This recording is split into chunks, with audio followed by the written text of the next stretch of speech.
Welcome to the Social World podcast. My name is David Niven. I trained as a social worker and have been a former chair of the British Association of Social Workers. Now, I currently run my own company, training people in the social care world. This podcast is going to be weekly, and it'll have comment and stories from the social world. Whatever's current, whatever's relevant, it'll have interviews with stimulating guests. Now, your comments are going to be very welcome. The website is www.dnivenassociates.co.uk and the Twitter address is @DaveNiven. So thanks for listening.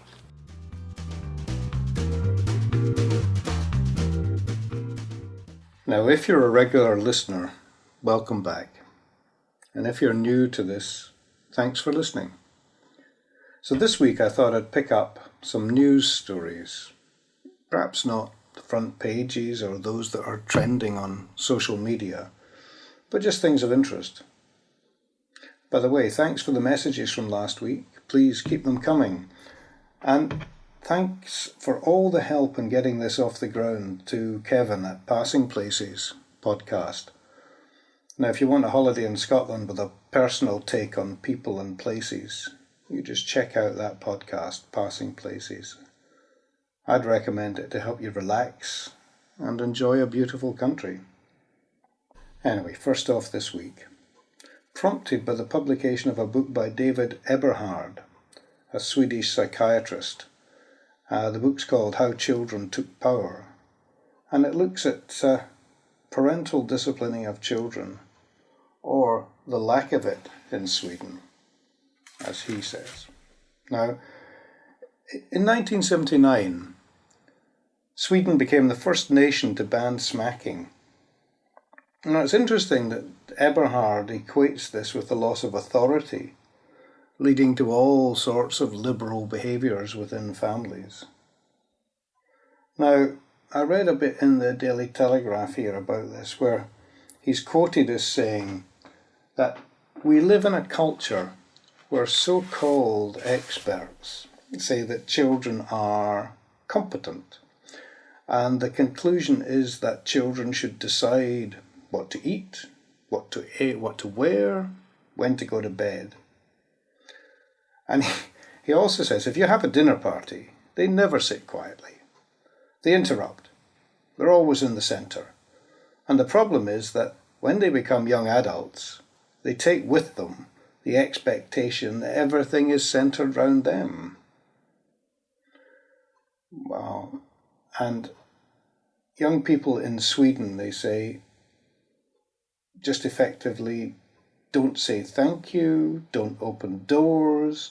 If you see them on the subway, they don't stand up for elderly people or pregnant women. Now, this he finds makes children and young people very disappointed, and that children would even control their families' decisions about where to go or to go on holiday. Well, I mean, what's new? Goodness sake, everybody in families have put their money's worth in. However, he points to Sweden's growing truancy, a rise in anxiety disorders, and the country's declining performance in international educational league tables as the result of liberal parenting. Well, my own views from 30 years plus in child protection, we've redefined child abuse over the years, but one original label when I was starting out was called over-chastisement. Now, when I'm leading a child protection training course, I always ask questions about people's own values. You know, what is acceptable or what is unacceptable to you?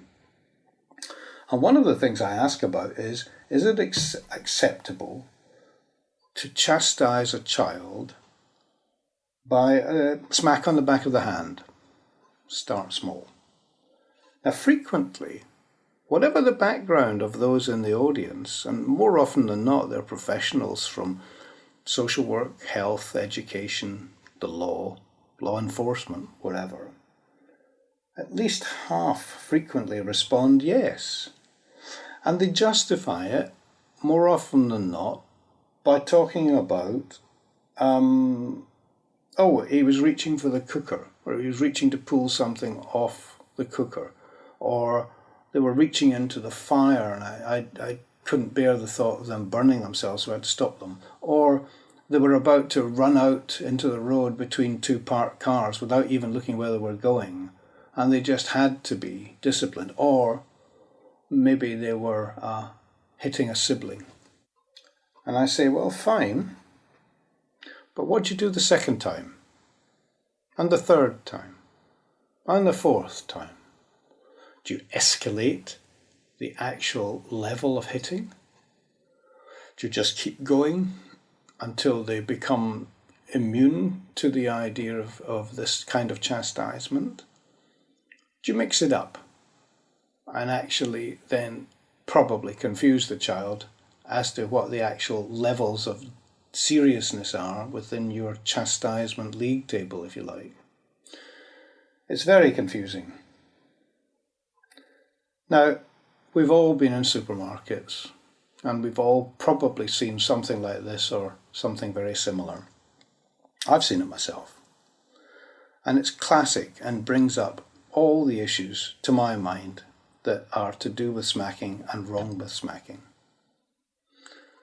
A parent, more often than not a mother, with two young children, let's say one's 4 and one's 2, and the 4-year-old's running riot and has just pushed the 2-year-old into a display of something in the supermarket and caused a bit of chaos.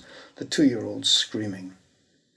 And the mother, grabbing a hold of the 4-year-old, smacks the child regularly on the legs or on the bottom or whatever, at the same time as kind of chanting a mantra.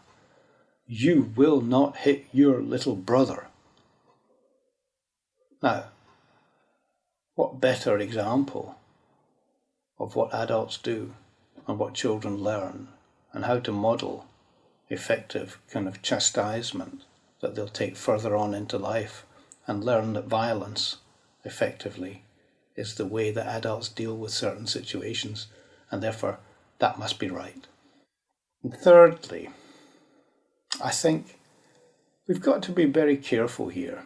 We're not going over the top, but why should it be legal to do something to a child that effectively is a criminal offence if you did it to an adult? Now, in Britain, we've got a situation here where smacking is permitted, a mild smacking they call it, under reasonable chastisement defence. The 2004 Children Act clarified it said that any hitting that causes bruising, swelling, cuts, grazes or scratches punishable but up to 5 years in jail.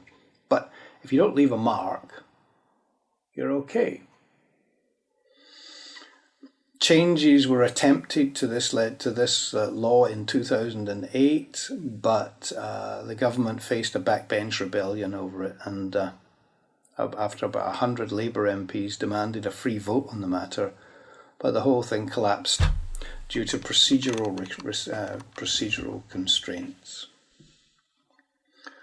Now, we've not allowed corporal punishment in schools since 1986, and in state schools that is, but independent schools weren't banned from this until 1998. But, that is, to my mind, that's music to my ears, because I remember my childhood, my days at school, more often than not the days that I would come home from school with welts up my arm from receiving 6 of the best, as they called it. And in my day in Scotland and Glasgow, it was the belt was about 2 centimetres, 2.5 centimetre thick leather strap, or toes as they called it, with a forked end like a snake tongue. And the welts went past your hand, right up your arm, and stayed there for days. The irony was, at the time, they weren't allowed to give you more than 6 at a time. So your name got put in a little book and the next day you went back for more if your offence had been particularly heinous. Now, actually, Britain's only one of 5 EU countries that haven't introduced a ban on smacking. And in 2008, the UN criticised Britain over the issue, and it's about time that we turned away from this kind of chastisement, we were told. But essentially, surveys are suggesting that the majority of parents still oppose a ban. Now, I don't know about this, I don't know how you all feel about this, but I think researchers have found that smacking children instead of using non-physical punishments reduces their emotional intelligence, reduces the way that the sharpness of their functioning, and the executive functioning, that they call it, which allows us to think on the spot and modify our behaviour when needed. Now, I mean, lowering that ability by continued corporal punishment can in itself lead to poorer discipline. And various authors that have studied this in the North American sort of continent, America, Canada, etc., they warn that this could lead to lower levels of self-control and poorer behaviour in the long term. So, as far as I'm concerned, the actual resultant impact on children, it's only short-term satisfaction for adults. There's very little long-term learning and very little impact on the actual behaviour of children. Now, back to this guy Eberhard in Sweden. He advocates to cure this problem, he says, in Sweden about the ill discipline within the young. He advocates a return to an authoritarian approach.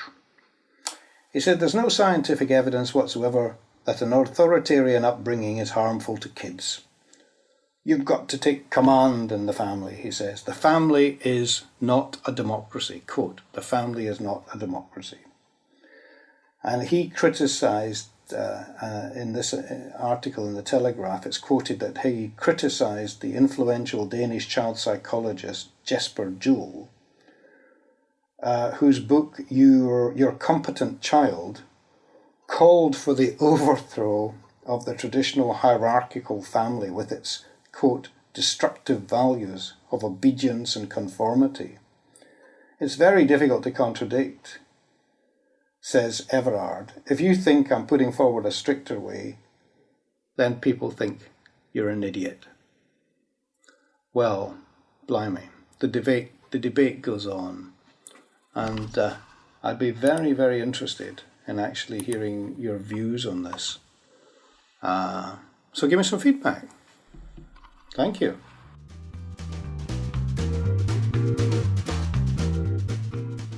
I've just done an interview with the BBC with regards to whether or not it should be mandatory reporting for people that are aware of children being abused.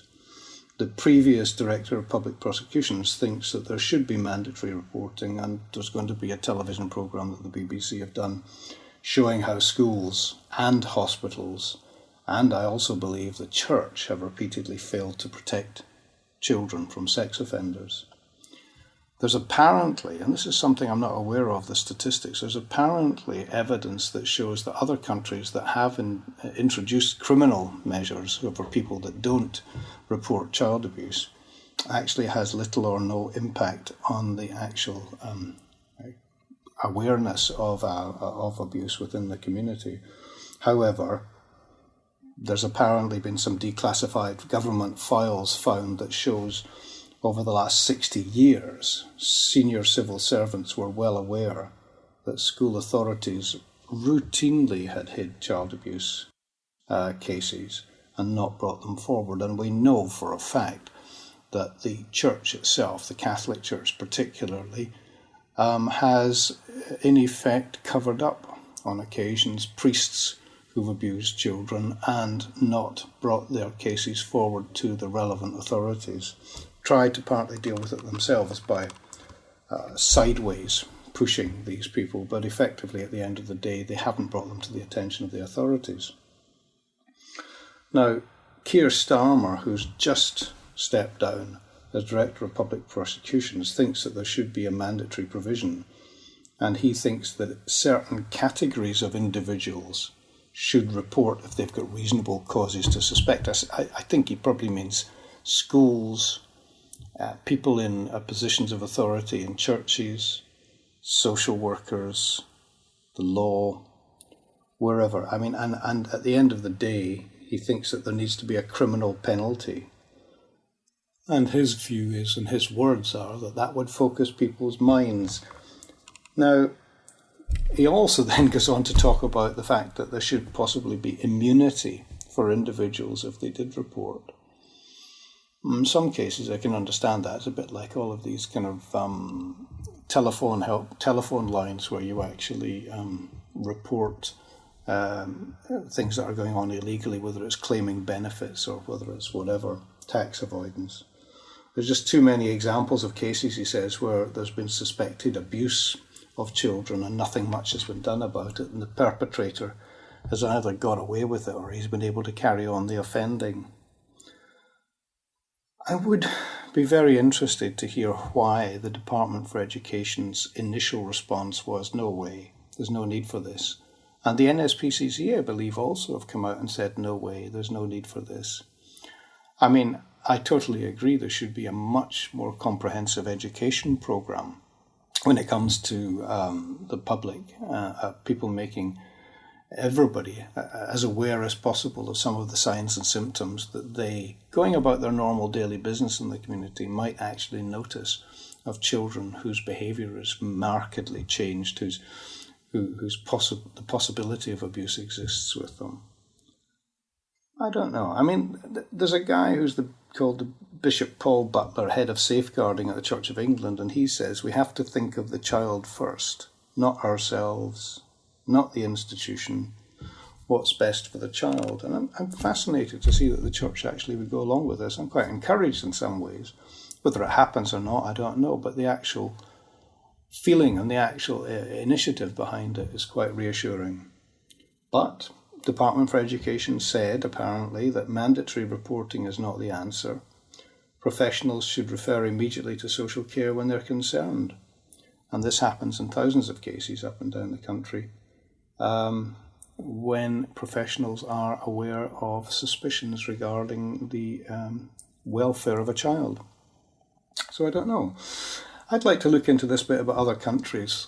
Which other countries? Presumably, they mean the Western industrialised nations. I mean, go back to Americas, the Australias, the Canadas and New Zealands and so forth. And I'd like to see the stats there. Because if, in fact, they've had this criminal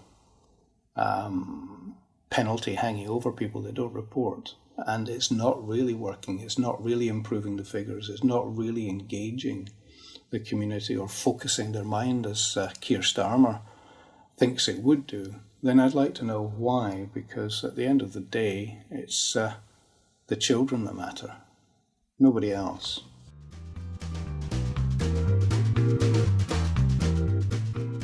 Well, here we are again at the beginning of November, and people are beginning to think about Christmas. I mean, again, everybody's complaining far too early, decorations are going up, street lights are going up. I mean, and we've got weeks and weeks and weeks to go of the kind of consumer fest. But underneath it all, some more shocking statistics are coming back to haunt us again.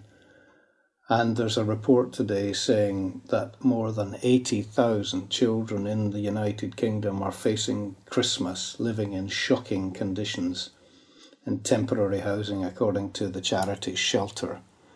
Now, Shelter's a charity that I'm very proud to have actually worked for many years ago, but the principle is still the same, and sadly, their mission is still the same. Apparently, the number of families living in emergency accommodation in the United Kingdom is at a 10-year high. And although the government keeps saying, oh, we've put lots of money towards it, the fact of the matter is that children are still living in appalling conditions with their families. And we aren't doing enough to tackle this. Apparently, in March of this year, according to the government's own figures, 82,500 children were in temporary accommodation in March of this year. And London specifically, there were 62,000 children living in temporary accommodation, and that's a rise over the year before that. Now, majority of families living in one room, according to the BBC News reports, while in over half of the cases that Shelter investigated, children were actually sharing beds with their parents or siblings. And this is more specifically, Shelter spent time with 25 families just to get a sense of what their life was like.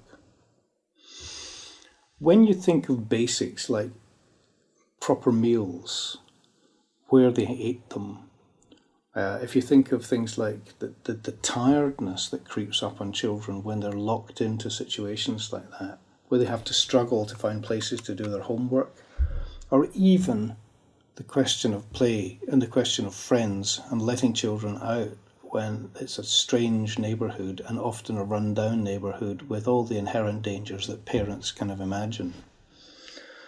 But the Shelter Chief Executive, Campbell Robb, actually quoted says, "Our shocking findings have uncovered the shameful conditions that homeless children will be living in this Christmas." He says that no child should be homeless, and now we all agree with that, let alone 80,000. But of course, with the austerity cuts and so many people losing work and so many people having to struggle and scrimp and save to find pennies to actually even put food on the table, it's it's not unusual that homelessness is on the rise. And again, they're bracing themselves for a further increase. Now, the housing minister apparently is quoted in the BBC's website as actually saying families should only be placed in bed and breakfast accommodation in an emergency, and even then for no more than 6 weeks.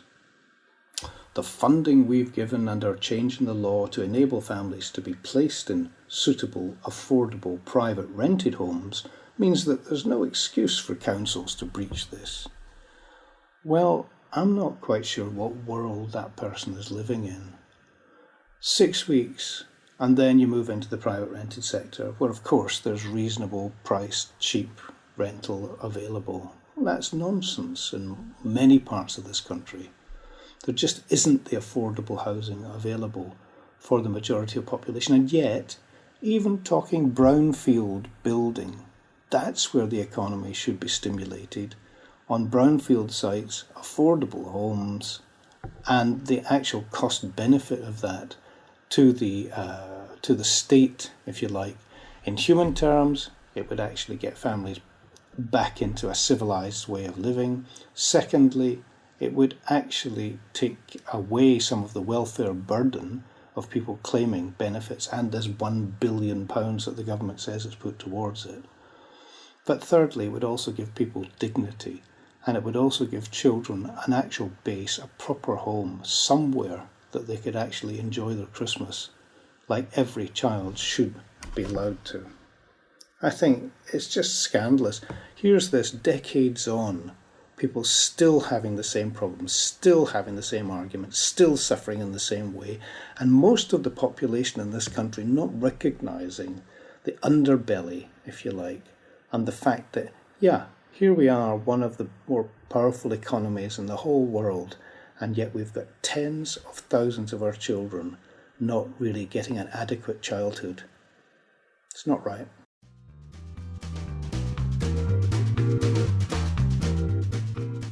Well, thanks for listening this week. I hope you enjoyed the kind of quick selection of news items. It just shows you just how much there is going on out there and how much little time we have to absorb things sometimes.